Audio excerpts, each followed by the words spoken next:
प्रणाम भारत। मैं हूँ रूना आशीष और आज मैं जो बात करने के लिए आई हूँ, गणपति बाप्पा तो खैर आप देख ही रहे हैं, मेरे डिम्पल वाले गणपति बाप्पा का मनमोहक स्वरूप आप देख रहे हैं। लेकिन आज मैं बात जैन धर्म की करना चाहती हूँ, क्षमा की, अहिंसा की और आमिर खान की करना चाहती हूँ।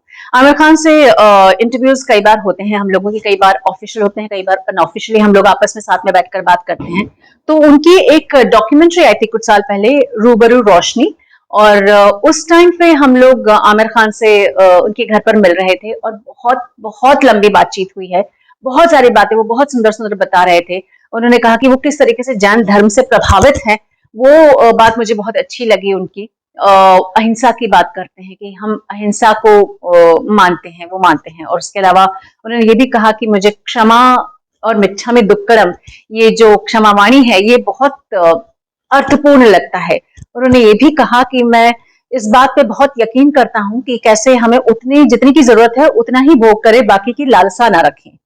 फिर उन्होंने मुझसे ये भी कहा कि कई बार हम लोगों की डिफरेंस ऑफ ओपिनियन हो जाता है, तो जैन धर्म में ये भी बताया जाता है कि हम अलग अलग सोच के होने के बावजूद भी एक ही साथ, बिना लड़े झगड़े, एक दूसरे को जरूरत जितनी हमें एक दूसरे को डिजर्विंग रिस्पेक्ट होता है उसके देने के साथ साथ भी हम साथ में रह सकते हैं और आगे जैसे बोलते हैं विकसित भी हो सकते हैं। लेकिन क्षमा, इस बारे में उन्होंने इतने डिटेल से बताया, मैंने कहा चलिए आपसे शेयर कर लेती हूँ। ये इंटरव्यू मैंने वेब दुनिया के लिए किया था, कुछ समय पहले की बात है, और 26 जनवरी को उनका रूबरू रोशनी रिलीज की गई थी।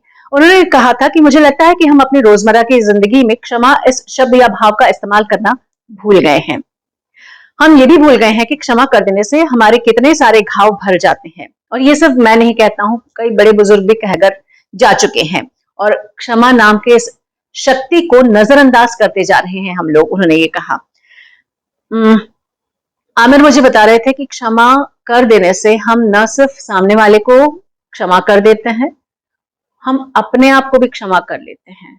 हम अपने आप को भी it's okay, all is well कह देते हैं। अगर मैं इस तरीके से बात कहूं तो जो हो गया उसको बदला नहीं जा सकता है, तो सामने वाले को पकड़कर बुरा बोलकर कुछ नहीं मिलेगा।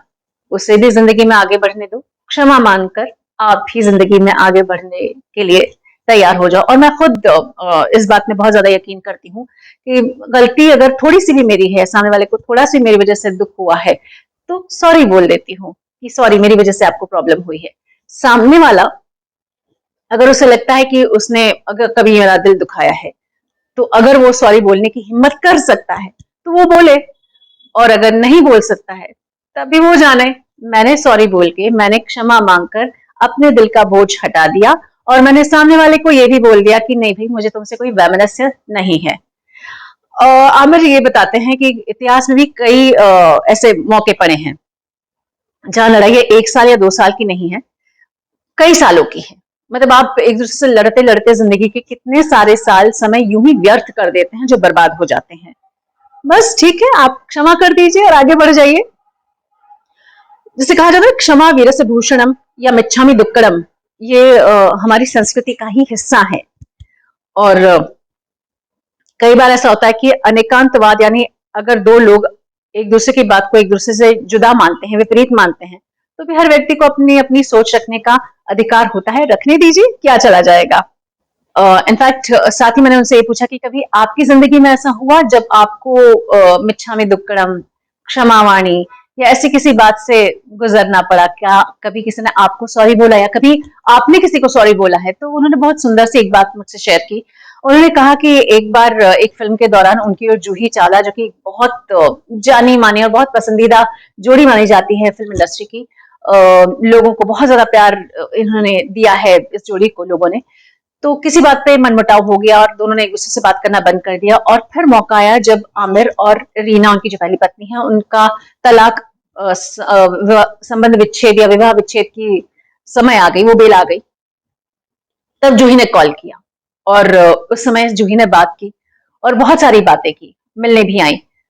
और उस समय आमिर को ऐसा लगा कि हम कितनी तुच्छ सी बात को लेकर लड़ते रहे, इतना समय व्यर्थ करते रहे, लेकिन हम आपस में दोस्त बनाए रखते या दोस्ती बनाए रखते तो कितनी सुंदर दोस्ती हमारी अभी तक बनी रहती है। समय हमने यूं ही व्यर्थ कर दिया।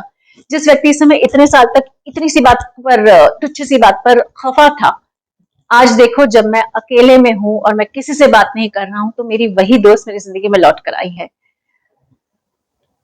बहुत सुंदर सी बात लगी मुझे। तो जब मिच्छामी दुक्कड़म या क्षमावाणी की बात या आप लोगों की तरफ से मेरे फ्रेंड सर्कल में से जब भी कोई मैसेजेस आते हैं तो मुझे आमिर खान की याद आ जाती है। तो फ्रेंड्स अब मैं आपसे मित्रों मैं आपसे ये जानना चाहती हूँ कि क्या आप भी क्षमावाणी, मिच्छामी दुक्कड़म, दूसरे को माफ कर देना, इन सब जैसी चीजों पर यकीन रखते हैं क्या? मैं रखती हूँ, आप रखते हैं या नहीं? जरा लिख कर बताइए। प्रणाम भारत, जय हिंद।